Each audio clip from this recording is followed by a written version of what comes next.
सो देखो, अभी तक हम लोगों ने एक स्टेटमेंट खत्म कर दिया लेट। अब देखेंगे सेट स्टेटमेंट। ठीक है, अभी अगर मैं पुराने प्रोग्राम पे आ जाऊं तो डिफरेंस देख लेते हैं।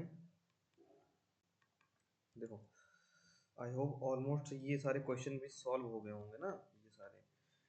देखो, इस हम जो भी क्वेश्चन दे रहे होंगे ना, उसमें तो एक रियल वर्ल्ड एग्जांपल होगा ही होगा तुम्हारे पास। जो भी एक क्वेश्चन ऐसा ही होगा जो लास्ट वाला वो रियल वर्ल्ड एग्जांपल से मैच करता होगा। अब हम लोगों ने लेट तो खत्म हो गया है, सेट देखेंगे। ठीक है, तो आ जाते हैं नेट पीरियड में। मैंने नोट्स पहले बना दिए हैं। ठीक है, तो देखो, सेट जो होता है वो यूनिक वैल्यू स्टोर करता है। ठीक है, यूनिक वैल्यू ना। अगर वो जैसे 1 2 स्टोर कर रहा है तो 1 ही करेगा। अगर A to Z स्टोर कर रहा है तो A to Z you store करेगा। प्लस ये, जैसे सपोज करो मैं 10 10 दो बार आ गया, तो वो ना आउटपुट देगा। बग नहीं बताएगा, बट कभी कभी बग भी बताएगा, बट वो लास्ट प्रॉपर्टी को रिमूव कर देगा। मतलब उसका आउटपुट नहीं दिखेगा, जितना भी डुप्लीकेट डेटा आएगा ना उनको रिमूव कर देगा।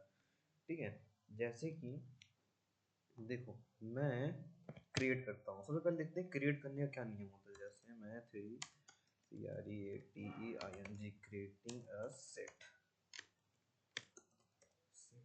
ठीक है, अब सबसे पहले मेथड 1 देखो। मेथड 1,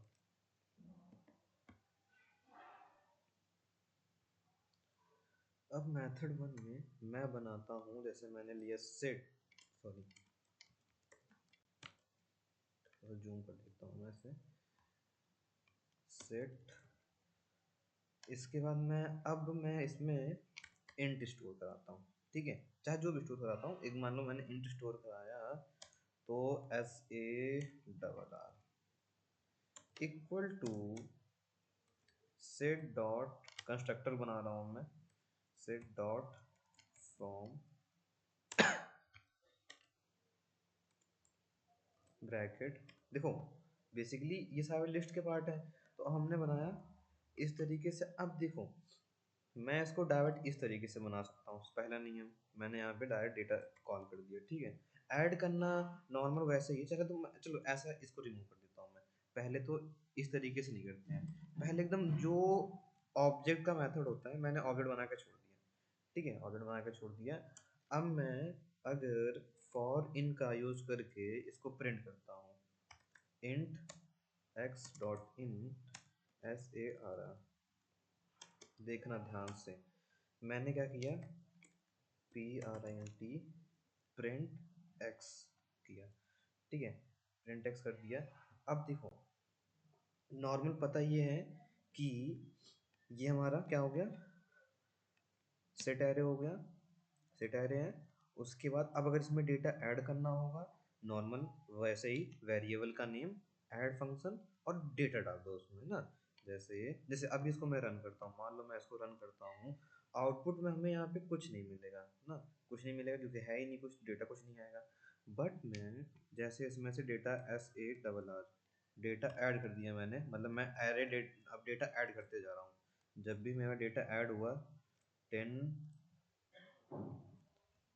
10 20, ठीक है, अभी मैंने इतने ऐड किया डेटा, सिर्फ इंटर करता हूँ तो आउटपुट आ जाएगा अभी 10 20 एरन। ठीक है, देखो ये आउटपुट हमें आ गया। बट मैं जब यहाँ पे डुप्लीकेट डेटा स्टोर कराना चाहता हूँ कि चलो भाई साहब आ जाओ जरा ले लो डुप्लीकेट डेटा, तो इंटर करूंगा, एरर तुम्हें नहीं मिलेगा। ये एरर नहीं मिलेगा, आउटपुट मिलेगा। सेट तभी यूज करते हैं जब ना, जैसे हमें ये चेक करना हो गया कि जो यूजर रजिस्ट्रेशन कर रहा है वह यूजर पहले से ही अगर एडेड है, तो वो क्या कर डुप्लीकेट में वो आ जाएगा। ठीक है, डुप्लीकेट जब जैसे ही वो होने लगेगा तो वो डेटा इग्नोर मार देगा कि भैया मैं उनको दिखाऊंगा ही नहीं। जैसे होता नहीं है कि एक ही नाम से मल्टीपल लोग हो जाते हैं। जैसे कभी कभी क्या होता है, ऐसी वेबसाइट बना देती है या फिर ऐसा फंक्शन आ जाता है कि बहुत सारा डेटा भेजा जाता है सेम नाम से ना, ओवरलोड होने लगता है। तो हम क्या करते हैं, उन सारे को अवॉइड करने के लिए सेट का यूज करते हैं। पहला नियम तो ये हो गया, ठीक है, बनाने का। अब मोर देन केस में ये नियम तो यूज कर सकते हो क्योंकि ये थोड़ा सा लेंदी प्रोसेस है ना। बट दूसरा मेथड ये होता है कि हम कुछ नहीं करेंगे, मेथड टू सेट सेम रहेगा, इंट लिया मैंने SARR। अब जो मैं उस टाइम बना रहा था पहले सेट कंस्ट्रक्टर बना के, ठीक है, कंस्ट्रक्टर मेथड से बनाऊंगा जैसे मैं अरे, ये एक्चुअल में ये क्या होता है, ये हम डायरेक्ट यहाँ पे वैल्यू फिक्स कर दे रहे हैं। अब इसमें भी यही है, जैसे ये डुप्लीकेट था ना, मैं यहाँ पे डुप्लीकेट क्या करेगा, इग्नोर कर देगा, इग्नोरेड, ठीक है, ये से इग्नोर करेगा। अब जैसे यहाँ पर भी मैं सेम डेटा डाला हूँ 10 20 सेमी कॉलन 15 मारूंगा, आउटपुट हमें प्रॉपर मिलेगा, ठीक है, आउटपुट में कोई बदलाव नहीं मिलेगा। हो सकता है प्रोग्राम अलग अलग मिले हमें, क्योंकि जो इंडस्ट्रियल में यूज होगा वो कंस्ट्रक्टर बना के यूज किया जाएगा इस तरीके से, ठीक है। ये कंस्ट्रक्टर नहीं, ये तो डायरेक्ट ये तो ब्लैंक एरे छोड़ दिया है कि अब इसमें जितना चाहे उतना डेटा ऐड कर सकते हैं। बट जब भी डेटा आएगा चेक किया जाएगा, वो देखो हमारे पास बहुत सारा डेटा है, तो उस वो तो फिक्स डेटा है। अब उस डेटा में एंट्री करना नहीं कर सकते हैं ना, क्योंकि हम तो ये चेक करने वाले हैं जितना भी डुप्लीकेट डेटा वो नहीं स्किप करके हम आउटपुट दूँ, उसके लिए हम सेट का यूज करेंगे। तो उस केस में हम इसमें डेटा ऐड नहीं कर सकते, ज़्यादातर केस में यही यूज़ करते हैं। तो अब अगर मैं फिर से 10 कॉल करूँगा तो ये इग्नोर कर देगा। अब ये सोच रहे हो कि मैंने 10 ही लिखा है तो इग्नोर कर रहा है। अगर मैं कोई और वैल्यू लिखता हूँ, जैसे मान लो मैं यहाँ पे 8 लिख देता हूँ या 45 लिख देता हूँ या फिर 30 लिख देता हूँ, चलो मान लो मैं 30 लिख देता हूँ, तो अब डेटा आएगा, हमें तीनों को तीनों डेटा मिलेगा। रन किया था। अब मैं फिर से अगर लास्ट में 10 लिखता हूँ तो थोड़ा सा वेट कर लेते हैं। हाँ देखो इग्नोर, ये कंडीशन होती है, इग्नोर करेगा। बेसिकली हमें एनी टाइम ये डेटा इग्नोर करेगा। अब सारे मेथड सेम है। जैसे अगर हमें लेंथ निकालनी है तो लेंथ निकाल सकते हो, वैल्यू चेक करना है तो वो भी चेक कर सकते हो ना, कोई बदलाव नहीं है। ऐसा नहीं है कि इसमें कोई नियम अलग लिखे जाएंगे, बट मेथड सबके सेम रहेंगे। जैसे अगर मान लो मैं इसकी लेंथ निकालना चाहूँ तो नॉर्मल है PRINT प्रिंट SARR.LENGTH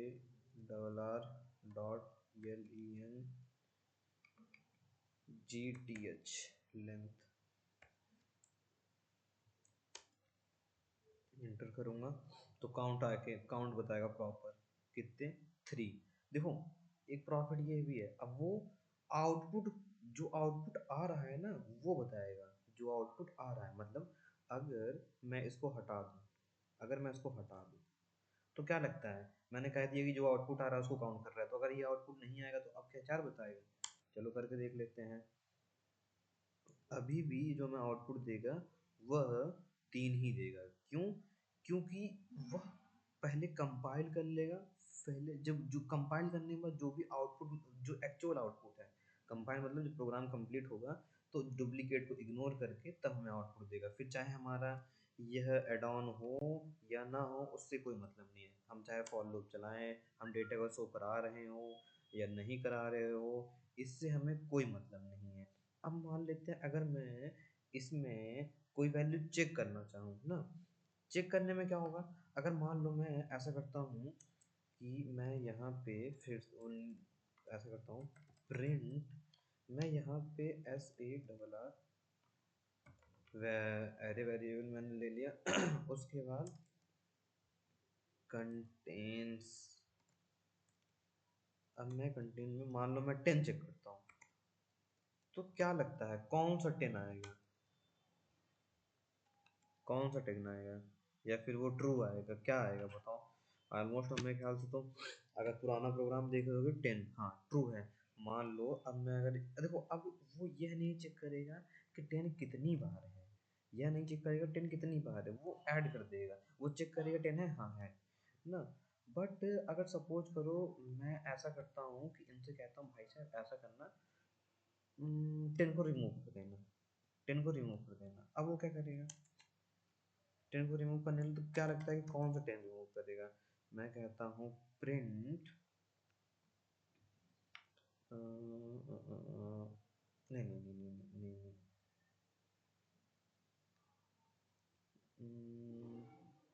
ऐसा करता हूँ, पहले तो मैं प्रिंट कर लेता हूँ, पहले मैं पूरा का पूरा SARR मैं पूरा प्रिंट कर लेता हूँ। अब अगर नॉर्मल इस तरीके से प्रिंट करोगे तो प्रॉपर एरे बन के आएगा। ये भी बता दे रहा हूँ कि ये अगर हम नॉर्मल डेटा वेरिएबल को प्रिंट करेंगे तो वो प्रॉपर एरे हमें देगा, ऐसा नहीं कि वो तोड़ के देगा डेटा। तो ये क्या कर रहा है, स्ट्रिंग तोड़ दे रहा है, मतलब एक एक वेरिएबल को तोड़ दे रहा है हमारे। ये प्रॉपर हमें यूँ कह लो ऑब्जेक्ट बना के दे देगा। अब लग रहा है कि इसमें ऐसा दे रहा है तो मैं इसको बंद कर दूंगा, फिर भी अगर मैं इस वाले प्रोग्राम को भी अनकमेंट करूंगा तो भी ये हमें उसी तरीके से ही देगा। एक सेकेंड रन करता हूँ मैं, बदलाव कुछ नहीं मिलेंगे, सेम टू सेम मिलेगा।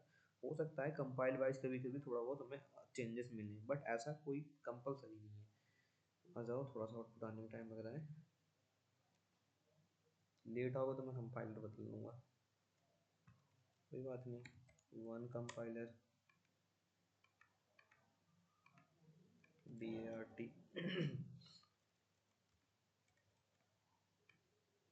आ गया देखो, यहाँ पर भी इसी तरीके से आ रहा है, ऑब्जेक्ट में डेटा आ रहा है हमारे एरे वन की नहीं आ रहा है, ठीक है, एरे वन की नहीं आ रही।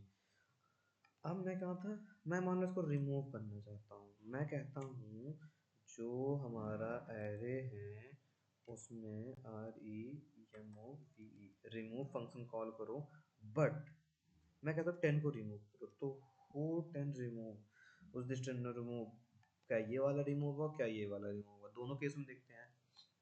दोनों केस में मैं इसको बंद कर देता हूँ, ये वाला बंद कर देता हूँ, सिर्फ आउटपुट आएगा, बाकी कुछ नहीं आएगा।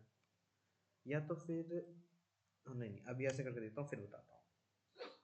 अब मैंने 10 को रिमूव किया,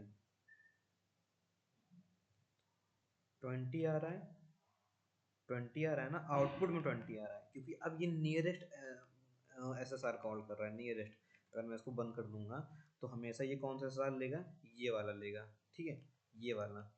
अभी एक बार देखो, नहीं तो कहोगे अरे सर वो तो दो पूरा पूरा प्रोग्राम प्रिंट कर दिया है। अब यहाँ तो नॉर्मल दिख रहा है, देखो ये वाला SSR उठा रहा है, क्यों? क्योंकि अब मैंने बोला नियरेस्ट उठाएगा, तो इसे नहीं उठाएगा, जो फंक्शन के अंदर प्रॉपर बना होगा वो उठाएगा। ये फंक्शन के अंदर प्रॉपर बना हुआ है, ये तो उस वेरिएबल पे फंक्शन कॉल किया गया है, तो उसे नहीं उठाएगा। बट हाँ, उठाएगा तभी जब वह उसमें कुछ कंडीशन बदले, क्योंकि ऐड एक ऐसी कंडीशन है जिसमें डेटा ऐड होता है। ऐड होने के बाद फिर वो इस वाले वेरिएबल में फिर से स्टोर हो गया है ना, इनडायरेक्टली देखा जाए तो ये फिर से यहीं आ गया है। वैसे ही SSR में 10 रिमूव किया गया तो सारा डेटा फिर से उठ के SSR नियरेस्ट में यहीं पे आ गया। अब मैं अगर रिमूव कॉल करूंगा, आउटपुट तो हमें सेम मिलेगा। देखो ये आउटपुट पहले हमें इसीलिए मिल रहा है क्योंकि हमने पहले प्रिंट कराया है ना। कभी कभी ये क्वेश्चन आ सकता है कि वो पहले लूप चला दे, फिर लास्ट में सारा एरे प्रिंट करा रहा हूँ, कोई सी भी टेक्नोलॉजी में। उसने क्या, कभी कभी क्या करेंगे, पूरा एरे प्रिंट करा देंगे, लास्ट में क्या करेंगे, पूरा एरे प्रिंट कराएंगे, फिर उसमें तो सिंगल वैल्यू आएगी और दूसरे वाले में टोटल वैल्यू आ रही होगी। क्यों? क्योंकि उसमें रिमूव होकर डेटा नहीं आ रहा, रिमूव होकर लास्ट में आ रहा है।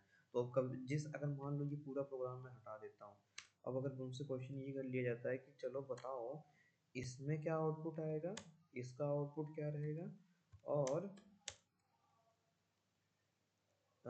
इस प्रिंट का आउटपुट क्या रहेगा, सॉरी, इस प्रिंट का आउटपुट क्या रहेगा, तो ये याद रखना कि ये वाला आउटपुट वही आएगा, जैसे प्रिंट एक्स है SSR, तो ये पूरा डेटा देगा ना, 10 20 मतलब यूँ आल डेटा देगा।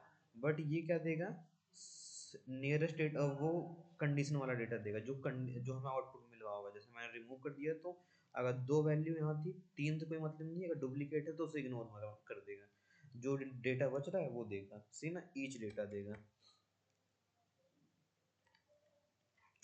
ईच डेटा देगा, ठीक है। इस तरीके से क्वेश्चन बन सकता है, ठीक है। तो मैं इसको थोड़ा सा हटा देता हूँ, अब मैं आ जाता हूँ फिर से उसी कंडीशन में अपने प्रोग्राम में ही। अब अगर मैं अब लेंथ निकालना चाहूँ, अब अगर मैं फिर से अगर देखता हूँ कि प्रिंट करके print प्रिंट करके कि SAR डॉट, अब कितनी लेंथ मिल गई है मुझे,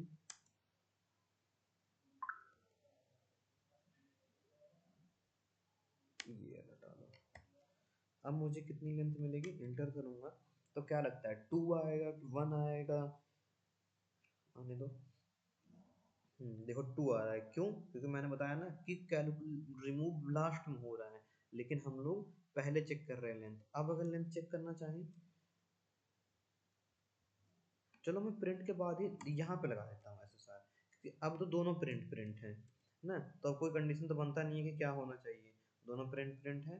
मैं फिर से रन करता हूँ प्रोग्राम को। अब ये दो दो डेटा रिटर्न करेगा, ये हमें, सॉरी ये नहीं, ये हमें 20 रिटर्न करेगा, और ये हमें सिंगल लेंथ काउंट करके देगा। क्यों?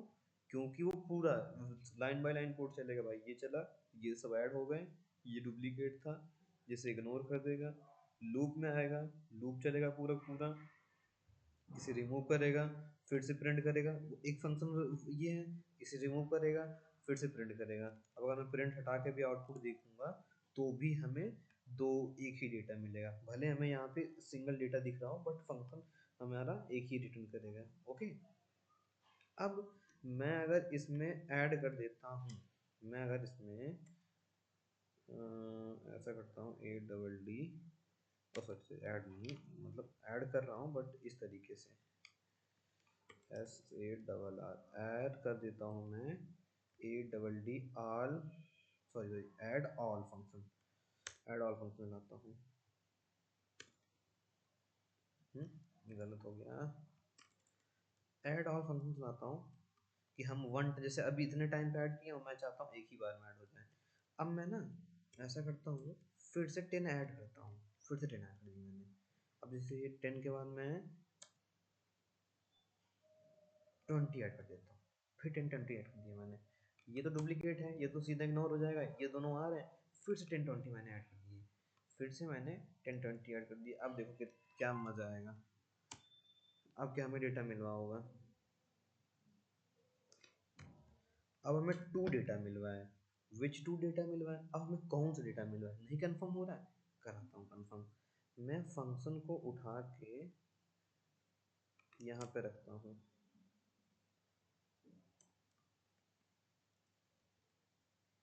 यहाँ पे रखता हूँ, फिर से एंटर हिट मारता हूँ।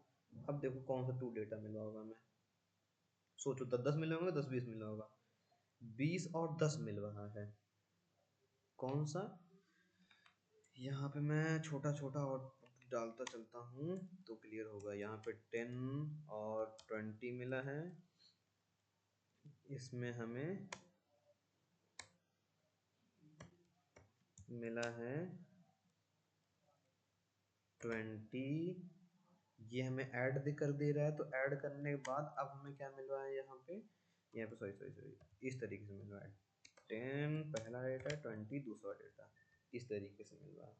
ठीक है, ये हो गया हमारा सेट, सेट स्टेटमेंट। ठीक है, सेट डुप्लीकेट को इग्नोर करेगा, यूनिक ही वैल्यू रखेगा। ठीक है, और ऑर्डर वगैरह कोई जरूरी नहीं है ज़्यादातर ये चीज़ें ना, जैसे मोबाइल, जैसे हम कोई सर्च, जैसे सर्च बनाते हैं ना, set for fast for search operation, और सॉरी ऑपरेटर्स। अब जब भी हम कोई सर्च, जैसे अपने ई कॉमर्स में या कोई भी एप्लीकेशन बना रहे हैं, उसमें अगर हमें सर्च लाना होगा, सर्च फंक्शन लाना होगा, सर्च फंक्शनैलिटी बनानी होगी, तो आप यूज करेंगे सेट, प्रॉपर सेट का यूज कर रहे हो, क्योंकि ये हमें बहुत फास्टर आउटपुट दे रहा होगा। अब ये लग रहा होगा अरे यहाँ तो दे ही नहीं रहा है, पता नहीं वहाँ पे क्या देगा, ऐसा नहीं है, क्योंकि ये कंपाइलर की प्रॉब्लम है, ये कंपाइलर की प्रॉब्लम है, ये नहीं दे रहा है आउटपुट। बट हो सकता है मेरा इंटरनेट स्लो, बट कभी कभी फास्ट दे रहा है, तो वो कंपाइलर पे डिपेंड करता है। बट जब आप डेवलपमेंट केस में होंगे, वहाँ पे हमें ना प्रॉपर आउटपुट मिलेगा, और ये ज़्यादातर केस में ये हमेशा सर्च के लिए ही बना है। ठीक है, सर्च के लिए बना है। अब जो दूसरा आता है, वो आता है हमारा मैप। ठीक है, मैप, मैप। अब मैप इंटरेस्टिंग चीज़ है, उसे तो हम बाद में देखेंगे, बट अब इस पे भी हम आपको देंगे 5 क्वेश्चन, 5 क्वेश्चन। 5 क्वेश्चन में थोड़ा सा मैं जूम आउट कर देता हूँ, जो कि बेसिक रहता है, थोड़े से लूप्स के साथ काम करना होगा आपको, फिर ऐड और रिमूव फंक्शन कैसे करते हैं वो देखना होगा, लिस्ट को कन्वर्ट करना होगा सेट में ना, जो लिस्ट बनाओगे उसे सेट में कैसे कन्वर्ट करना है वो देखना है। उसके बाद मिनी लॉजिक देखोगे टास्क की रियल यूजर केस में कैसे करना है, ऐड टू नंबर फ्रॉम इतना से इतना 1 to 10 तुम्हें नंबर ऐड कर देने हैं, for all number greater than 5 check करो, फिर print the final set. Okay, ये 5 है। देखो हर क्वेश्चन के साथ हम आपको 5 5 ये सेट का ही है ना, हाँ 5 5 एग्जाम्पल देते हुए चलेंगे, बिकॉज क्योंकि अगर ये क्वेश्चन करते चलोगे तो हमें आपको जैसे जो कोर प्रोग्रामिंग होगी वो आपको आती चलेगी, ठीक है। कोर प्रोग्रामिंग में जो भी चीज़ें होंगी, क्योंकि अक्सर जो भी इंटरव्यू होगा वो आपसे अगर पेपर पेन लेके बैठ जाएगा तो आपको कोर प्रोग्रामिंग ही पूछेगा, कोर चीज़ें बताओ हमें, ठीक है। तो ये हमारा सेट हो गया, मैं आपको हटा देता हूँ